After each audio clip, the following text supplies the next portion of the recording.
Good afternoon, ladies and gentlemen, and welcome to the ON24 Second Quarter 2025 Earnings Conference Call. At this time, all lines are in a listen-only mode. Following the presentation, we will conduct a question-and-answer session. If at any time during this call you require immediate assistance, please press *0 for the operator. This call is being recorded on Thursday, August 7, 2025. I would now like to turn the conference over to Lauren Sloane. Please go ahead. Thank you. Hello and good afternoon, everyone. Welcome to ON24's Second Quarter 2025 Earnings Conference Call. On the call with me today are Sharat Sharan, Co-founder and CEO of ON24, and Steve Vattuone, Chief Financial Officer of ON24. Before we begin, I would like to remind everyone that some information provided during this call will include forward-looking statements regarding future events and financial performance, including guidance for the third quarter and fiscal year of 2025, as well as certain third quarter and full year non-GAAP projections. These forward-looking statements are subject to known and unknown risks and uncertainties that could adversely affect ON24's future results and cause these forward-looking statements to be inaccurate, including our ability to grow revenue, attract new customers, and expand sales to existing customers, the success of our new products and capabilities, other statements regarding our ability to achieve our business strategies, growth, or other future events or conditions, such as the impact of adverse economic conditions and macroeconomic deterioration. ON24 cautions that these statements are not guarantees of future performance. All forward-looking statements made today reflect our current expectations only, and we undertake no obligation to update any statements to reflect the events that occur after this call. Please refer to the company's periodic SEC filings in today's financial press release for factors that could cause our actual results to differ materially from any forward-looking statements. We'd also like to point out that on today's call, we will report both GAAP and non-GAAP results. We use these non-GAAP financial measures to evaluate our ongoing operations and for internal planning and forecasting purposes. Non-GAAP financial measures are presented in addition to and not as a substitute for financial measures calculated in accordance with GAAP. To see the reconciliation of these non-GAAP financial measures, please refer to today's financial press release. I will now turn the call over to Sharat. Please go ahead. Thank you and welcome everyone to the ON24 Second Quarter 2025 Earnings Call. I appreciate you joining us today. With me is Steve Vattuone, our Chief Financial Officer. Our Q2 results exceeded our expectations. We drove improvements in ARR performance, ending the quarter with $127.1 million in total ARR and core platform ARR of $125.1 million. Our in-period gross retention was the highest in 4 years, supported by deeper customer engagement and expanded use cases. A 100K plus ARR customer base grew in Q2, signaling traction in enterprise segments, with high-value accounts leveraging our solutions to deliver pipeline and business results. We saw continued win-back momentum from boomerang customers, many of which are returning and increasing their commitment with us compared to their previous engagement. Our product innovations, including AI-powered ACE solutions, continue to build momentum. A mid-teens percentage of our customers are paying for AI-powered ACE, a number that has grown consistently since we launched it last year. We achieved positive adjusted EBITDA in Q2 and generated positive free cash flow for the 6th consecutive quarter, underscoring our continued focus on operational discipline. Lastly, total revenue beat our expectations, coming in at $35.3 million. We believe we have laid a solid foundation for improvement in our top and bottom line performance in the second half of the year. Our positive momentum is directly tied to the progress we have made with our strategic initiatives around AI innovation, enhanced enterprise go-to-market execution, and a commitment to positive cash flow.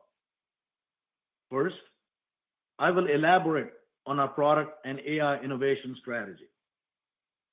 Our AI innovation builds on our strength in first-party data.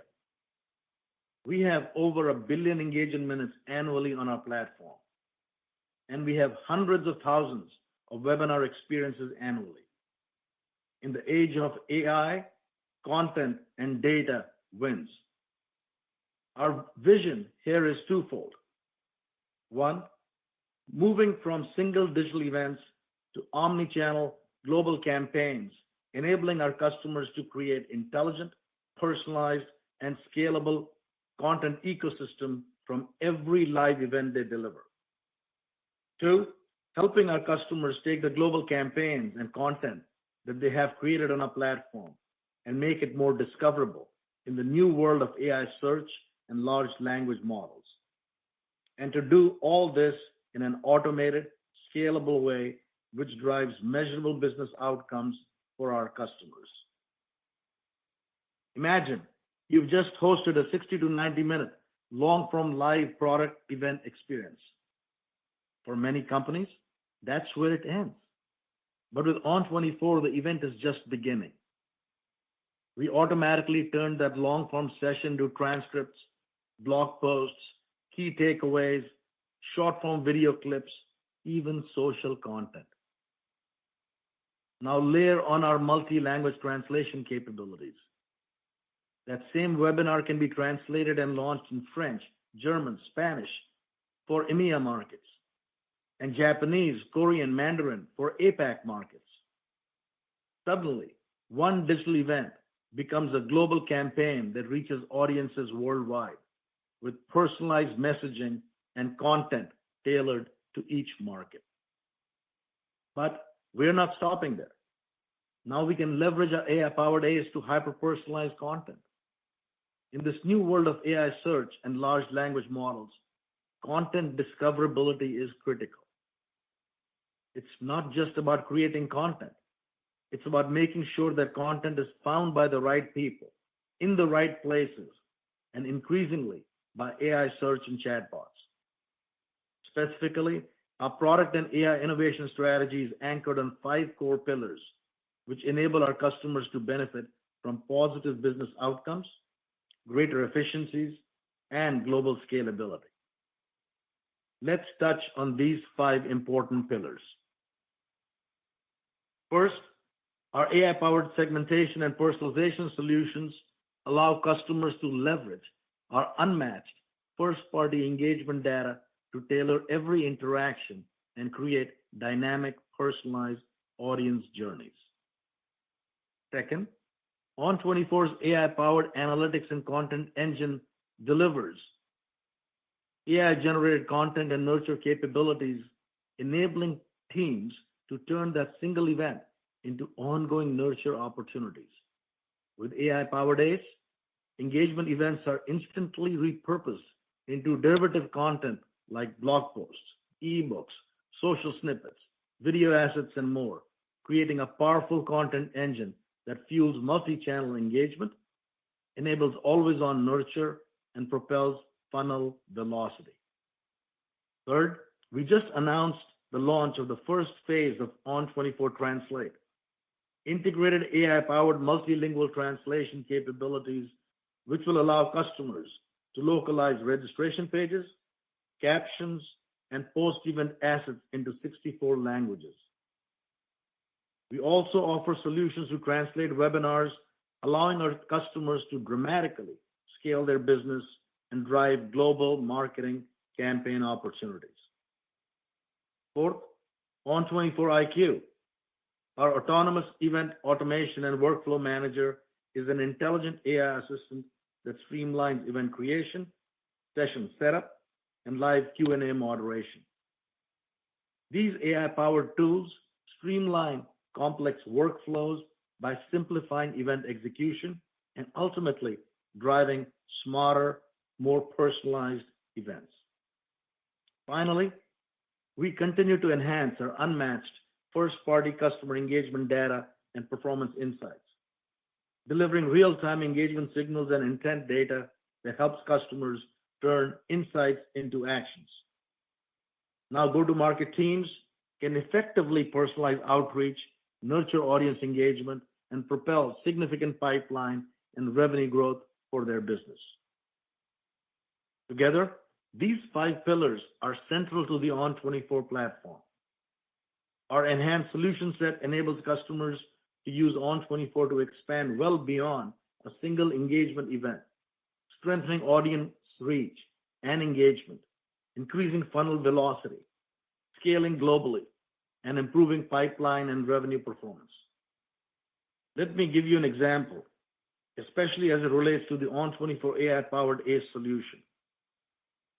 An Italian affiliate of a major pharmaceutical organization partnered with ON24 to host a virtual event for senior oncologists across the country. The affiliate reaffirmed its commitment to the HCP community by presenting its latest research and development efforts in oncology and highlighting clinical data from recent studies. By leveraging ON24's platform, the affiliate delivered an immersive, multi-touch live experience that engaged participants in real time. To extend the value of the event beyond the live session, they utilized ON24's AI-powered content engine to generate derivative assets, such as key moment highlight videos, event summaries, transcripts, and concise takeaways, all centralized on a dynamic, always-on nurture page. Through this collaboration, the pharmaceutical affiliate not only educated its HCP audience, but also created a scalable content ecosystem to sustain engagement and drive long-term impact. The second strategic initiative I want to cover is our enterprise-focused go-to-market strategy. In Q2, ON24 made meaningful advances by aligning our sales, customer success, and marketing organizations around a unified, solutions-based approach to address the more complex needs of global enterprises and drive value and long-term growth in this important segment. This go-to-market shift allows our sales and customer success teams to directly align with our customers' priorities, such as improving pipeline performance and deepening customer or client engagement and retention. We are delivering meaningful value through innovation that is helping our enterprise clients drive engagement, scale globally, and improve their business outcomes. With the help of our differentiated solution, we are experiencing healthy customer activity and stable platform demand. We are seeing the results of these initiatives in some key metrics. The average core ARR per customer reached approximately $80,000 at the end of the second quarter, the highest we have ever reported. And we added 5 net new customers with over $100,000 in ARR. We have also continued to see a strong positive trend with win-backs from boomerang customers in Q2. In addition, our regulated industries business, which includes financial services and life sciences, continues to build, with growth ARR from these sectors increasing as a percentage of our business. Let me give you some customer examples, starting with some of the new logos that we closed in Q2. A leading global payments platform faced several challenges in scaling their demand generation efforts, including low registration to attendee conversion rates. By adopting the ON24 platform and AI-powered ACE capabilities, they unlocked a 24/7 omnichannel approach and turned their webinars into a predictable, revenue-generating pipeline, exceeding their conversion goals and driving significant business impact. Another notable win in Q2 was a leading financial services company that adopted the ON24 platform and AI-powered innovations across 3 key business lines: investment management, retail and wealth management, and workplace solutions. This customer was a win-back for us. They tried another solution, but it was not providing the results they desired. With ON24's interactive engagement capabilities, always-on content, and seamless integration with their tech stack, they can leverage real-time data and insights to drive sales. Our solution propels global scale by enabling multi-language programs across business lines. Another new customer that was a boomerang is a leading healthcare solutions provider that sought to boost pipeline generation and propel funnel velocity. Adopting ON24's platform, including AI ACE and advanced analytics, they improved attendee experiences, generated valuable first-party engagement, data and insights, and delivered derivative content at scale. Importantly, ON24's reliable and scalable solution drove greater pipeline velocity and revenue generation. Next, I'll provide a few examples on the renewal and expansion front. We closed one of our largest renewals, a high seven-figure commitment spread over multiple years. The customer provides education and certification for the technology industry. On the expansion front, I would like to highlight a couple of notable deals. A large and fast-growing insurance organization based in EMEA initially adopted ON24 in 2022. They expanded the use of ON24's platform and signed a multi-year seven-figure deal. A global leader in life sciences and diagnostics renewed and expanded its partnership with ON24 with a seven-figure multi-year deal with a commitment increase of over 50%. As part of this multi-year renewal, the customer also expanded its relationship with ON24 by adding our Engagement Hub and AI-powered ACE capability. In summary, the positive momentum in the quarter underscores that we are making progress on our strategic goals.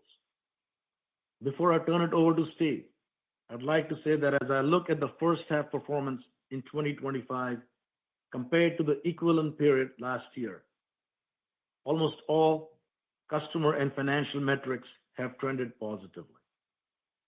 ARR performance, while marginally negative, has improved meaningfully as compared to the same period last year. Gross retention and new business performance increased significantly. Free cash flow margin performance continues to be strong, and our win rate has improved. All these factors give us confidence in our expectation that the business will be ARR positive in Q4. Now, I will turn it over to Steve. Thank you, Sharat, and good afternoon, everyone. I'm going to start with our second quarter 2025 results and will then discuss our outlook for the third quarter of 2025 and full year 2025. Total revenue for the second quarter, which includes revenue from our virtual conference product, was $35.3 million. Total subscription and other platform revenue was $32.4 million. Total professional services revenue was $2.9 million, representing approximately 8% of total revenue. Revenue from our core platform, including services in Q2 of 2025, was $34.6 million. Moving on to ARR. ARR represents the annualized value of all subscription contracts at the end of the period and excludes professional services and overages. Total ARR at the end of Q2 was $127.1 million, and ARR related to our core platform was in line with expectations at $125.1 million. We are encouraged by the positive momentum we are seeing in our business. As Sharat mentioned earlier, during Q2, our in-period gross retention was the highest it has been in the past 4 years. In addition, we continue to win back customers, a trend we have seen over the past year. We believe that these boomerang customers highlight the differentiated nature of our solution. Sharat provided some examples of customers that returned to us after trying other tools. They returned to ON24 because the other products did not provide the benefits that ON24 solutions offer. These boomerang customers not only highlight the power of our platform, but they also contributed to the improvement in our ARR performance in Q2. Turning to customer metrics, We have continued to shift focus to our larger enterprise customers, resulting in improvements in a number of our customer metrics. In Q2, the number of customers with ARR over $100,000 grew by 5 and represented approximately 2/3 of our total ARR. And as Sharat mentioned, our focus on enterprise customers resulted in our average core ARR per customer reaching its highest level ever. Our strategy of moving customers to longer-term commitments is also paying off, with the percentage of our ARR in multi-year agreements the highest ever at the end of Q2 at over 50%. As our customer base continues to adopt more of our products, we have continued to see an increase in customers using 2 or more products, with that metric also hitting an all-time high at the end of Q2. Total customers at the end of Q2 was 1,566, driven by a net reduction in SMB customers. Before turning to expense items and profitability, I would like to point out that I will be discussing non-GAAP results going forward. Our non-GAAP results exclude stock-based compensation, restructuring charges, impairment charges for real estate, amortization of acquired intangibles, shareholder activism-related costs, certain legal costs related to litigation regarding our 2021 IPO, as well as certain other items. Our GAAP financial results, along with the reconciliation between GAAP and non-GAAP results, can be found within our earnings release. Our gross margin in Q2 was 77%, consistent with 2024 gross margins and Q1 of this year. Now, moving on to operating expenses. Sales and marketing expense in Q2 was $15.1 million compared to $15.8 million in Q2 last year. This represents 43% of total revenue compared to 42% in the same period last year and 45% last quarter. Our sales and marketing expenses have decreased in absolute dollars both year over year and from last quarter, largely due to the cost savings measures we have implemented to improve operational efficiency in that organization. R&D expense in Q2 was $6.9 million compared to $6.7 million in Q2 last year. This represents 19% of total revenue compared to 18% in the same period last year and 20% last quarter.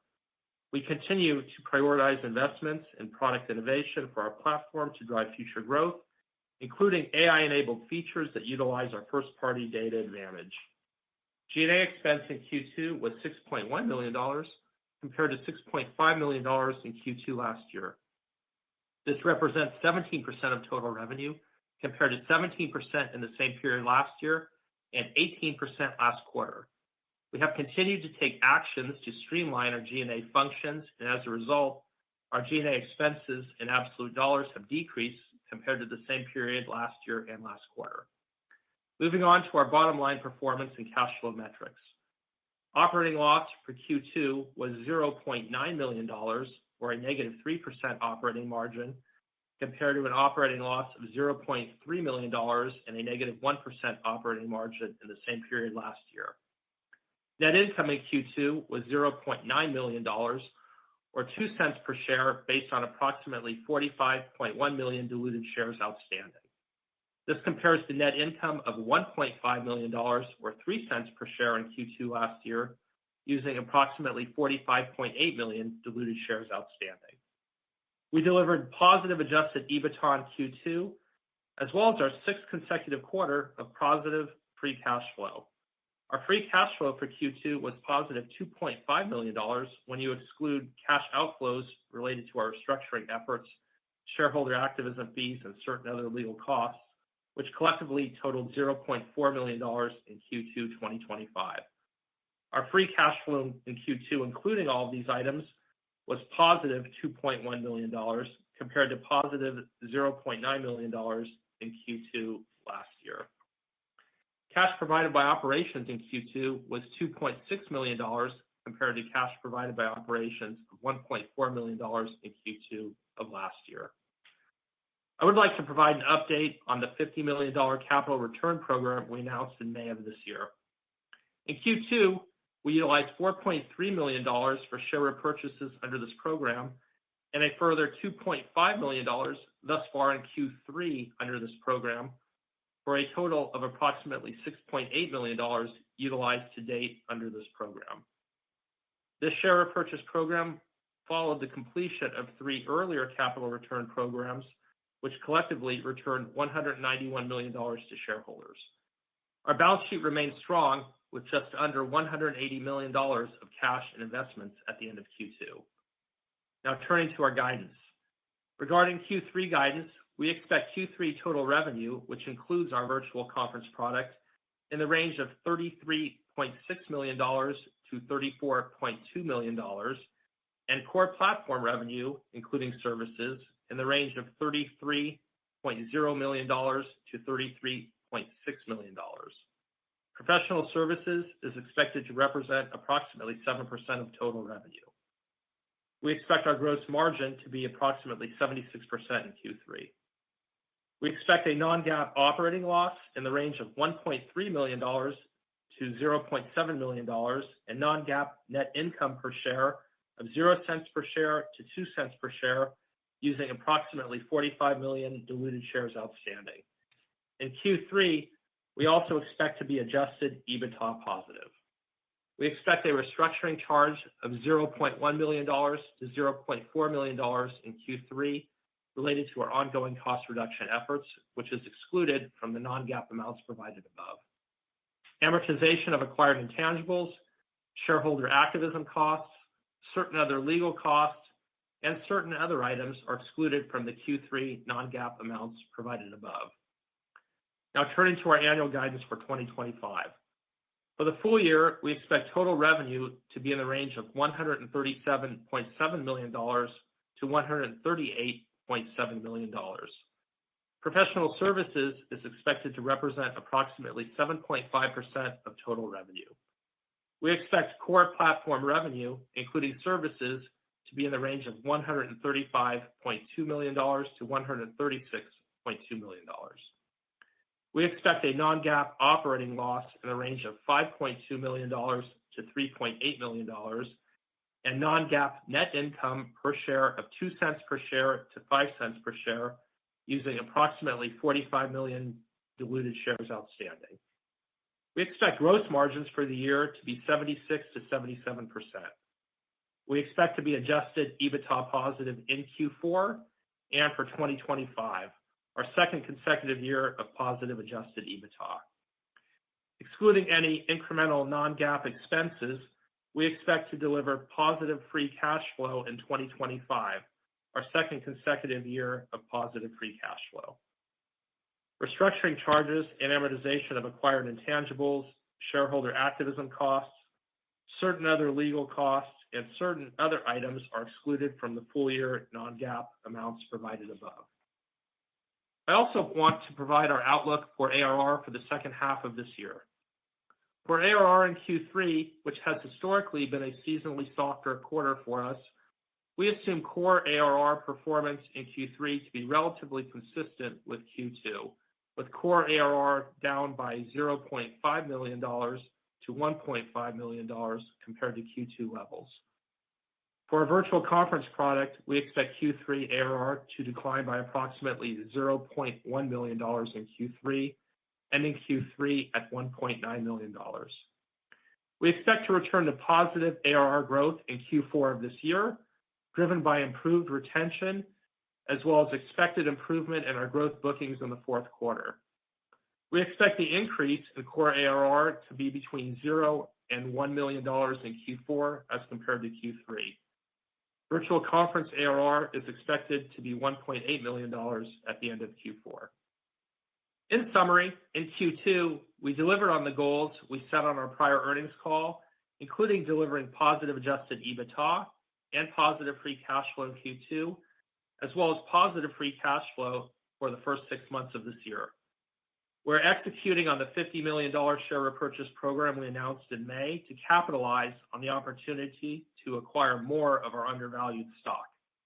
We are committed to delivering positive adjusted EBITDA for 2025 while continuing to invest in AI-focused innovation that capitalizes on our first-party data advantage. We expect our strategic initiatives and positive momentum to drive a return to ARR growth in Q4 of this year. With that, Sharat and I will open the call up for questions.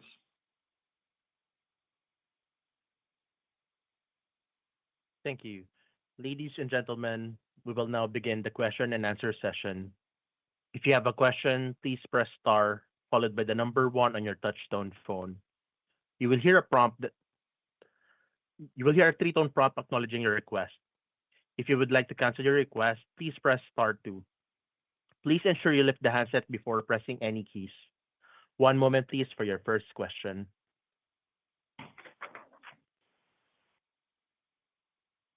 Your first question comes from the line of Rob Oliver. Your line is now open. Great. Hi, good afternoon, guys. Thanks for taking my question. I had two, Sharat, one for you, and then Steve, one for you. So, Sharat, I was wondering if you could just provide a bit more color just on the general market environment within your customer base in terms of buying trends, what you're seeing, if you feel as if Gen AI is starting to be a bit of a catalyst for you guys, given where you are with AI-powered ACE, or whether it's still freezing marketing departments a little bit. And then, Steve, for you, my question is around just that pipeline heading into Q4 and the confidence around the ARR strength in Q4 and how that pipeline looks, and any color you can provide around making us comfortable around that number would be great. Thank you guys both very much. Rob, this is Sharat. So let me take, I think that your first comment was about how are the customer conversations. Look, in Q2, we saw good enterprise new business performance, improved growth retention, and traction with AI-powered ACE. We continue to see customer win-backs, and these customers are signing up for larger deals compared to their previous engagement with us. There are a couple of key highlights that we are seeing in these customer conversations. One, as you said, there's excitement, Rob, pertaining to our AI offerings and increased sophistication as most companies are now dealing with their own AI agenda. I'm increasingly seeing more traction in areas like financial services and life sciences for our AI-powered ACE offering that earlier had started slower out of the gate. Now, the customer appetite overall in the market environment does depend on market segments. Some segments are beginning to focus more on growth initiatives, like the financial services segment, and others are still challenged, like the manufacturing segment. Okay. Now, as examples that are highlighted in the prepared remarks, in Q2, we saw some good performance from some of our larger customers.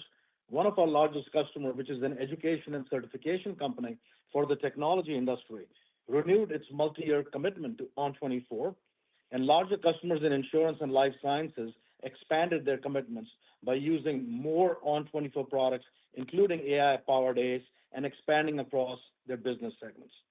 Now, you'd also asked the question, and I'll give the guidance kind of question to Steve on pipeline. Q2 was a strong pipeline generation quarter for us. This was encouraging because we made some go-to-market improvements that included new sales and marketing leadership and the launch of new positioning and messaging. So that was quite encouraging. I believe that we will continue to see improvements here as the year progresses. Steve? Rob, you asked about how we're feeling about guidance. So let me start by saying that we are seeing some good signs in the business, and we're making progress. We delivered over the high end of our revenue guidance for Q2. And on the P&L side, we're EBITDA profitable in Q2, and we're free cash flow positive for the sixth consecutive quarter. And we're also raising our full-year revenue guidance as well. Really quick, in terms of profitability and cash flow, we do expect to be EBITDA and EPS positive in Q3, Q4, and for 2025 as a whole. And for cash flow, we expect to be cash flow positive for 2025, excluding any incremental non-GAAP items like restructuring.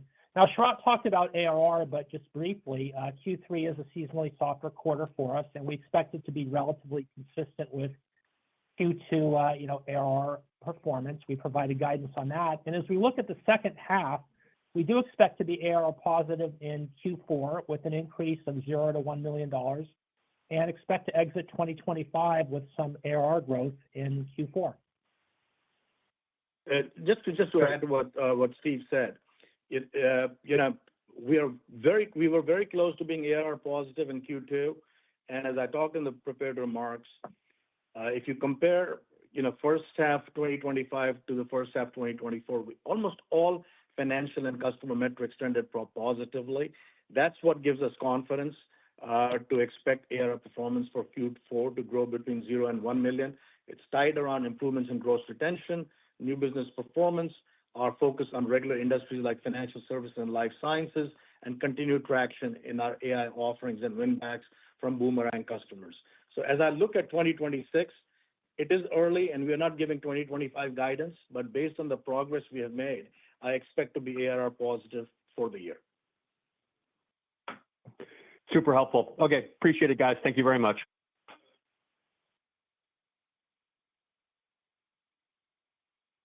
Your next question comes from the line of Ian Black from Needham & Company. Your line is now open. Hi, guys. Congratulations on the growth in 100K plus customer count.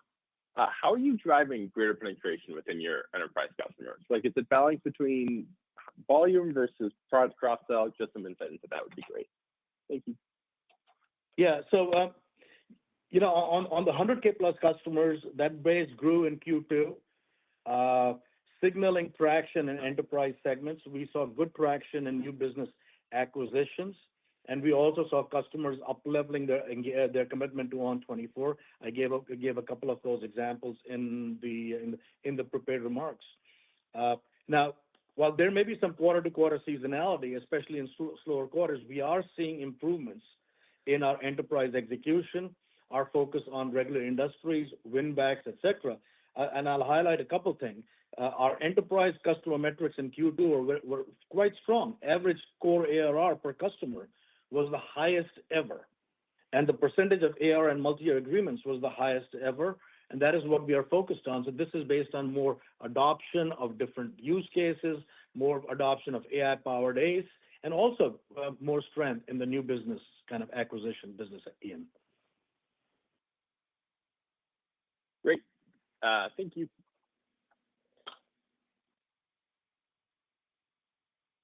There are no further questions at this time. Ladies and gentlemen, this concludes today's conference call. Thank you for your participation. You may now disconnect.